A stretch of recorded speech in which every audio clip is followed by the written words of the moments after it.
ভাৰতবৰ্ষত Facebook, Instagram এনেকুৱা ধৰণৰ যিবোৰ ছ'চিয়েল একাউণ্ট আছে এই সকলোবোৰ বেন কৰি পেলাব ভাৰত চৰকাৰে।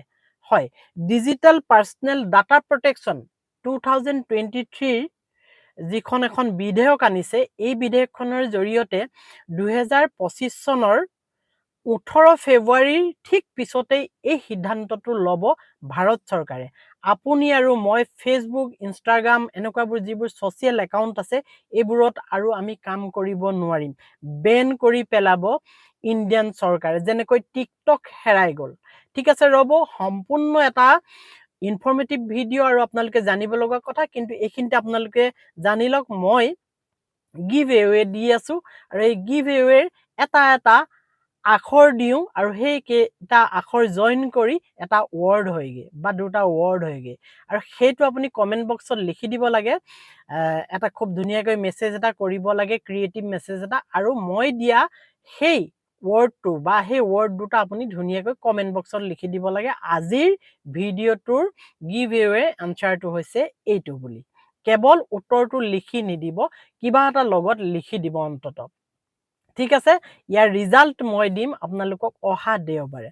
ঠিক আছে, এতিয়া মই আহোঁ যে ইণ্ডিয়াৰ পৰা ফেচবুক, ইনষ্টাগ্ৰাম এনেকুৱাবোৰ যিবোৰ ছ'চিয়েল মিডিয়া একাউণ্ট আছে বা ছ'চিয়েল মিডিয়া আছে এইবোৰ ইণ্ডিয়াৰ পৰা নাইকিয়া হৈ যাব। কিন্তু কেনেকৈ নাইকিয়া হৈ যাব, কেতিয়াৰ পৰা নাইকিয়া হৈ যাব, আপোনালোকৰ জ্ঞাতাৰ্থে এই কথাখিনি মই লৈ আহিছোঁ আৰু আপোনালোকে জনাটো দৰকাৰ। প্ৰতিজন ফেচবুক ব্যৱহাৰকাৰীয়ে জনাটো দৰকাৰ, প্ৰতিজন ইউটিউব ব্যৱহাৰকাৰীয়ে জনাটো দৰকাৰ আৰু প্ৰতিজন ইনষ্টাগ্ৰাম ব্যৱহাৰকাৰীয়ে জনাটো দৰকাৰ।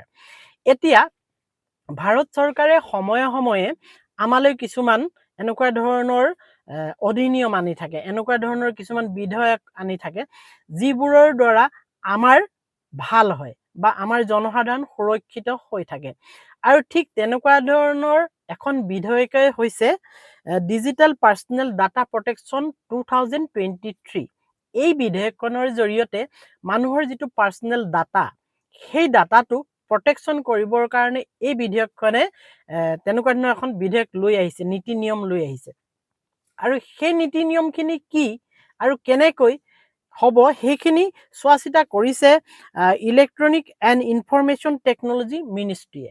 আপুনি যদি চাই mygov.in গৈ যদি চাই আপুনি পাব এইখিনি। তেওঁবিলাকে এই প্ৰটেকশ্যনটো, আজিকালি বহুত এনেকুৱা ধৰণৰ হৈছে পাৰ্চনেল ডাটা চুৰি কৰি লৈ যায়।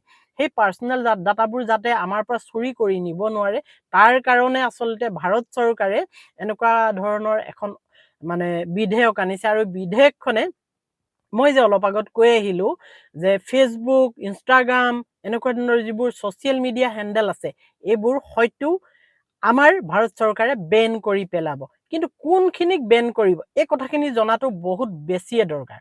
এতিয়া মই কৈছোঁ শুনক। এতিয়া ডিজিটেল পাৰ্চনেল ডাটা প্ৰটেকশ্যন যিখন বিধেয়ক আহিছে, এই বিধেয়কখনে 18 বছৰৰ তলৰ যিখিনি ল'ৰা ছোৱালী আছে সেইসকলে ছ'চিয়েল মিডিয়াৰ এনেকুৱা ধৰণৰ একাউণ্টবোৰ ব্যৱহাৰ কৰিব নোৱাৰিব। হয়, ব্যৱহাৰ কৰিবলৈ হ'লে তেওঁলোকৰ বয়স, তেওঁলোকৰ বাৰ্থ ডেটটো তাত দিব লাগিব আৰু বাৰ্থ ডেটটোৰ কাৰণে এটা কি প্ৰমাণ দিব লাগিব। আৰু সেই বাৰ্থ ডেটটোৰ কাৰণে তেওঁ হয়তো বাৰ্থ চাৰ্টিফিকেট দিব লাগিব বা বাৰ্থ ডেট থকা কিবা এটা চৰকাৰী ডকুমেণ্ট দিব লাগিব। সেইটো যদি দিব নোৱাৰে, এই 18 বছৰৰ তলৰ যিখিনিক আমি সৰু ল'ৰা ছোৱালী বুলি ধৰোঁ, প্ৰাপ্তবয়স্ক বুলি নধৰোঁ, তেওঁবিলাকে ছ'চিয়েল মিডিয়াত একাউণ্ট খুলিব নোৱাৰিব। আৰু যিসকলে অলৰেডি খুলি থৈছিলে তেওঁবিলাকৰ একাউণ্টবোৰ বেন হৈ যাব। অহা 18 ফেব্ৰুৱাৰীৰ পিছত এইটো চৰকাৰে সিদ্ধান্ত ল'ব। তাৰপিছত শুনক, কিন্তু এইখিনিতে এটা কথা তাত লিখা আছে যে যদি কোনোবা 18 বছৰৰ তলৰ সৰু ল'ৰা ছোৱালীক তেনেকুৱা ধৰণৰ একাউণ্ট প্ৰয়োজন, ছ'চিয়েল মিডিয়া হেণ্ডেল যদি প্ৰয়োজন হয়, ছ'চিয়েল মিডিয়াত ফেচবুকতে হওক, ইনষ্টাগ্ৰামতে হওক, তেতিয়া তেখেতৰ পেৰেণ্টছে, মাক দেউতাকে সেইটো পাৰ্মিশ্যন দিব লাগিব। আৰু পাৰ্মিশ্যন যদি দিবলগীয়া হয় তেতিয়া মাক দেউতাকৰ হয়তো বাৰ্থ চাৰ্টিফিকেট বা মাক দেউতাকৰ কিবা এটা ডিজিটেল ছিগনেচাৰ বা এনেকুৱা ধৰণৰ কিবা এটা চৰকাৰী ডকুমেণ্ট বিচাৰিব। তেতিয়া গম পোৱা যাব যে হয় সেই আণ্ডাৰ 18 ল'ৰাজনৰ পাৰ্মিশ্যন দিছে তেখেতৰ পেৰেণ্টছে, তেখেতৰ মাক দেউতাকে, তেখেতৰ অভিভাৱকে। তেতিয়া ফেচবুক অথৰিটিয়ে হওক, ইনষ্টাগ্ৰাম অথৰিটিয়ে হওক বা এনেকুৱা ছ'চিয়েল মিডিয়া যিখিনি মানে আছে তেওঁবিলাকে পাৰ্মিশ্যনটো দিব যে এওঁ ব্যৱহাৰ কৰিব পাৰিব, কাৰণ মাক দেউতাকে যিহেতু দিছে। এতিয়া সেই 18 বছৰৰ তলৰ ল'ৰা ছোৱালীৰ কাৰণে এইখিনি কথা আহিছে। আৰু এইটো ইলেক্ট্ৰনিক এণ্ড ইনফৰমেশ্যন টেকনলজি মিনিষ্ট্ৰীয়ে এই বস্তুখিনি বনাইছে। আপোনালোকে যদি mygov.in গৈ যদি চাই আৰু তাত আপোনালোকে এই বস্তুটো দিব পাৰে, তাত গৈ কমেণ্টটো আপোনালোকে কৰিব পাৰে যে এই বস্তুটো ভাল হৈছে নে বেয়া হৈছে। আপোনালোকে মোৰ কমেণ্ট বক্সতো আহি আপোনালোকে কমেণ্ট কৰক। এই সৰু সৰু ল'ৰা ছোৱালীখিনিৰ কাৰণে 18 বছৰৰ তলৰ ল'ৰা ছোৱালীখিনিৰ কাৰণে চৰকাৰে যিটো কাম কৰিবলৈ গৈ আছে এইটো ভাল হৈছে নে বেয়া হৈছে। আৰু চৰকাৰে এটা অপশ্যন ৰাখিছে, এই mygov.in গৈ আপুনি এইটো নিজৰ আপুনি মন্তব্যটো প্ৰকাশ কৰিব পাৰে তাত গৈ। আৰু সেই মন্তব্যখিনিৰ সেইটো এটা ছাৰ্ভে কৰি আছে, সেই মন্তব্যখিনিৰ ওপৰত নিৰ্ভৰ কৰি আহিব লগা 2025 চনৰ 18 ফেব্ৰুৱাৰী তাৰিখৰ পৰা সেইখিনি তেওঁবিলাকে মানে সিদ্ধান্ত ল'ব, সেই তাত দিয়া কমেণ্টখিনি চাই।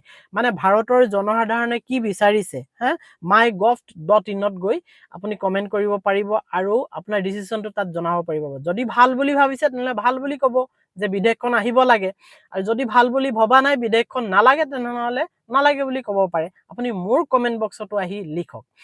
এতিয়া আপোনালোকে এটা কথা চাব, 18 ফেব্ৰুৱাৰীৰ পিছত 2025 চনৰ এই 18 ফেব্ৰুৱাৰীৰ পিছত এই সিদ্ধান্তটো ল'ব ভাৰত চৰকাৰে, কাৰণ এই বিধেয়কখন অলৰেডি আহিছে আৰু এখন এতিয়ালৈকে লাগু হোৱা নাই, এখন লাগু হ'ব খুব সোনকালে। কিন্তু ৰাইজৰ ইয়াত ৰেছপন্সটো বিচাৰিছে। মই কাষত লগাই দিছোঁ, চাওক এই ৱেবছাইটটোত গৈ আপোনালোকে নিজৰ কমেণ্ট কৰিব পাৰিব। এতিয়া চাওক, আমাৰ যিখিনি সৰু সৰু ল'ৰা ছোৱালী আছে, এই সৰু সৰু ল'ৰা ছোৱালীখিনিয়ে দেশৰ ধৰণী। আজি সৰু হৈ আছে, কালিলৈ ডাঙৰ হ'ব। ইয়াৰ পৰাই হয়তো বহুত ভাল ভাল ব্যক্তি ওলাই যাব, বহুত মানে দায়িত্বশীল ল'ৰা ছোৱালী ওলাব, যিখিনিয়ে দায়িত্ব ল'ব লাগিব ভাৰতবৰ্ষৰ। হয়তো ইয়াৰ পৰাই কোনোবা এজন ওলাব ৰাষ্ট্ৰপতি, হয়তো ইয়াৰ পৰাই কোনোবা এজন ওলাব প্ৰধানমন্ত্ৰী, হয়তো কোনোবা IAS IPS ইত্যাদি ইত্যাদি কৰি মানে দেশৰ ধৰণী ধৰোতা ল'ৰা ছোৱালী আমাৰ সৰুখিনিৰ পৰাই ওলাব। গতিকে এই সৰু কালতেই তেওঁবিলাকক ছ'চিয়েল মিডিয়া হেণ্ডেলটো দি তেওঁবিলাকৰ ভৱিষ্যতটো অন্ধকাৰ কৰাৰ পৰা বচাবৰ কাৰণে, কাৰণ আপোনালোকে গম পায় যে ছ'চিয়েল মিডিয়াত কেনেকুৱা ধৰণৰ কিছুমান স্কেম চলি থাকে বা কেনেকুৱা ধৰণৰ কিছুমান নিবিচৰা বস্তু পোৱা যায়, আপোনালোকে বুজি পাইছে। গতিকে সেই বস্তুখিনিৰ পৰা আঁতৰাই ৰাখিবলৈ আমাৰ উঠি অহা প্ৰজন্মটো মানে সুস্থ সবল কৰি ৰাখিবৰ কাৰণে ভাৰত চৰকাৰে এই বিধেয়কখন আনিছে। আৰু এই বিধেয়কখন যদি লাগু হয় মোৰ বোধেৰে ভাল হ'ব। কিন্তু আপোনালোকে কি বুলি ভাবে এইটো আপোনালোকে কমেণ্ট বক্সত জনাবচোন, আৰু ৱেবছাইটটোত গৈও লিখিব। আৰু 18 তাৰিখৰ পিছত, 18 ফেব্ৰুৱাৰী 2025ৰ পিছত চৰকাৰে এইটো এটা সিদ্ধান্ত ল'ব, তেওঁবিলাকে এই বিধেয়কখনৰ জৰিয়তে এই 18 বছৰৰ তলৰ ল'ৰা ছোৱালীবোৰক ছ'চিয়েল মিডিয়া হেণ্ডেলটো কৰিবলৈ দিব নে নিদিয়ে। আৰু নিদিলেই ভাল হ'ব বুলি ভাবিছোঁ, কাৰণ আমাৰ ল'ৰা ছোৱালীবোৰৰ মানসিকতা আৰু চিন্তা শক্তি 18 বছৰৰ তলৰ হ'লে কিছু দুৰ্বল হৈ থাকে, আৰু 18 বছৰ ওপৰ হ'লে কিছু কথা চিন্তা কৰিব পৰা হয়, বেয়াটো বেয়া বুলি ভালটো ভাল বুলি। গতিকে সেই সময়ৰ পিছত তেওঁবিলাকে যেতিয়া এটা ছ'চিয়েল মিডিয়া একাউণ্ট হেণ্ডেল কৰিব, তেতিয়া তেওঁলোকে নিজেই আঁতৰি থাকিব পাৰিব বেয়াবোৰৰ পৰা। আৰু আপোনালোকক জনাই থওঁ, যিটো গিভ এৱে চলি আছে, এতিয়া ৱৰ্ডটো আপোনালোকে লিখক মোৰ কমেণ্ট বক্সত গৈ, কিবা এটা ধুনীয়া মেছেজ লিখক, আৰু মেছেজটো লিখি কমেণ্ট বক্সত আপুনি লিখি সেই ৱৰ্ডটো লিখক, আজি গিভ এৱেৰ উত্তৰটো হৈছে এইটো বুলি। আৰু আহিব লগা মাঘ বিহুলৈ আপোনালোকক বহুত বহুত শুভেচ্ছা জ্ঞাপন কৰিছোঁ। অন্য এটা দিনত অন্য এটা ভিডিঅ' লৈ আকৌ আহিম। Bye bye.